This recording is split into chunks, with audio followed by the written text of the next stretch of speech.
Okay, so Grandma has died, and we are going to experience her wake. A wake is kind of like a funeral or a memorial service that we would go to today when one of our loved ones have passed.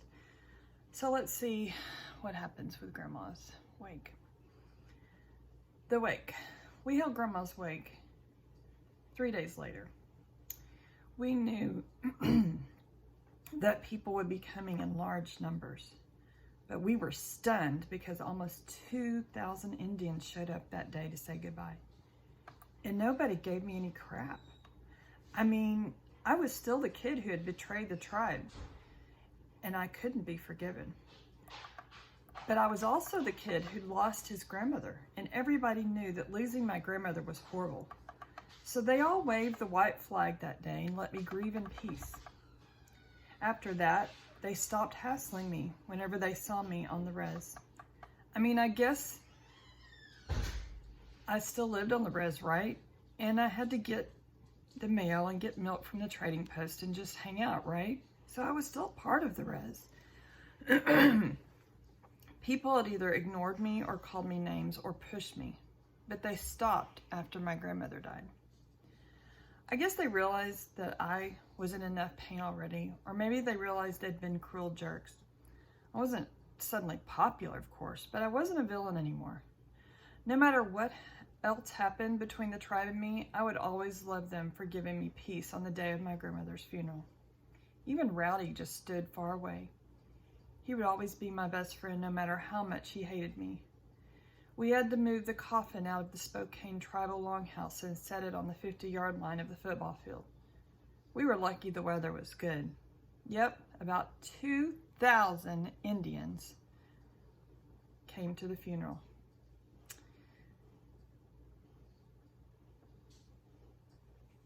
They sat and stood on the football field as we all said goodbye to the greatest Spokane Indian in history, my grandmother.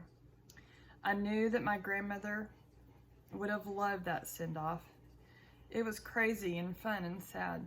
My sister wasn't able to come to the funeral. That was almost the worst part about it. She didn't have enough money to get back, I guess. That was sad. But she promised me she'd sing 100 morning songs that day. We all have to find our own way to say goodbye. Tons of people told stories about my grandmother, but there was one story that mattered most of all.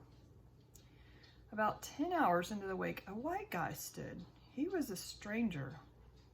He looked vaguely familiar. I knew I'd seen him before, but I couldn't think of where.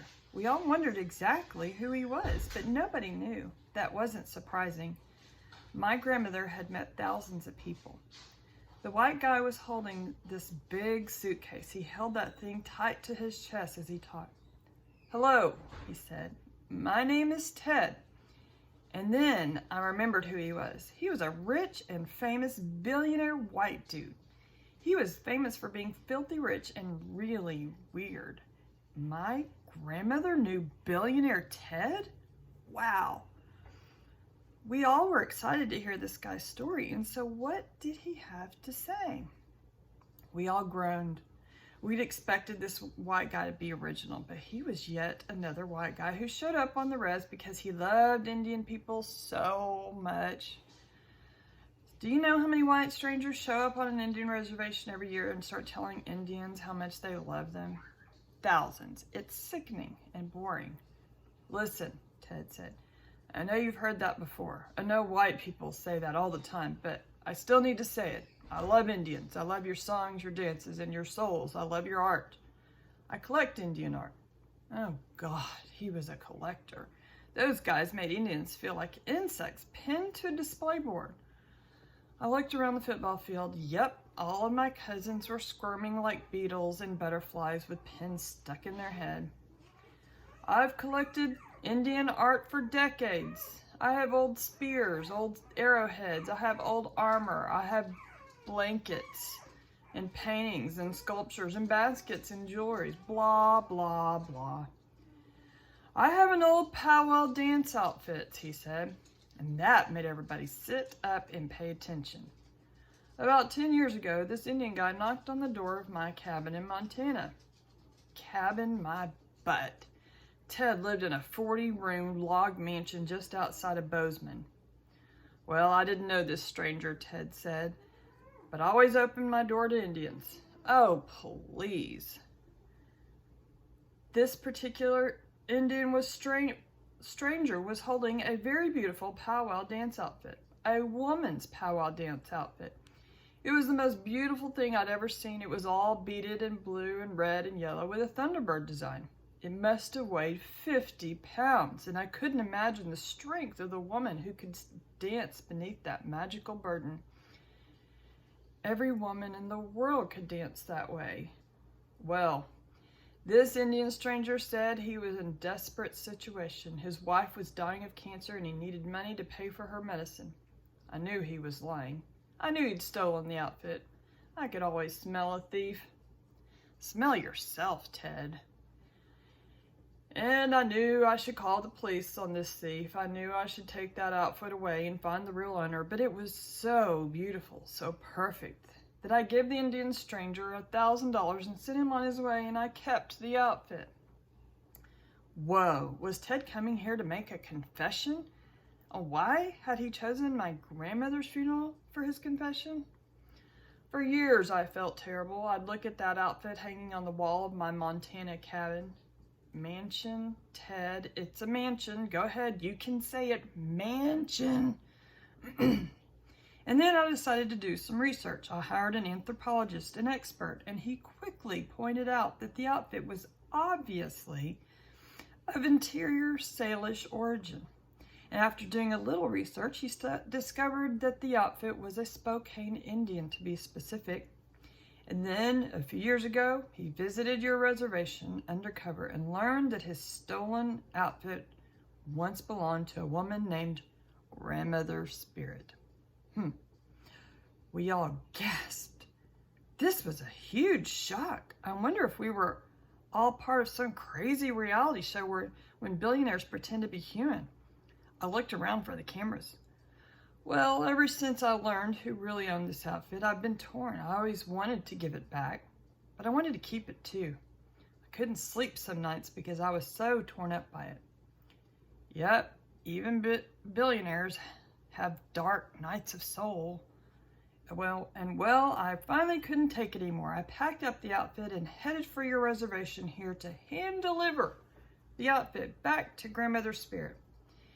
And I get here only to discover that she passed on to the next world. It's just devastating. We were all completely silent.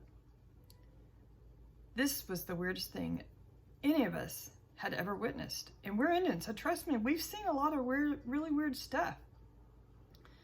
But I have the outfit here, Ted said. He opened up his suitcase and pulled out the outfit and held it up.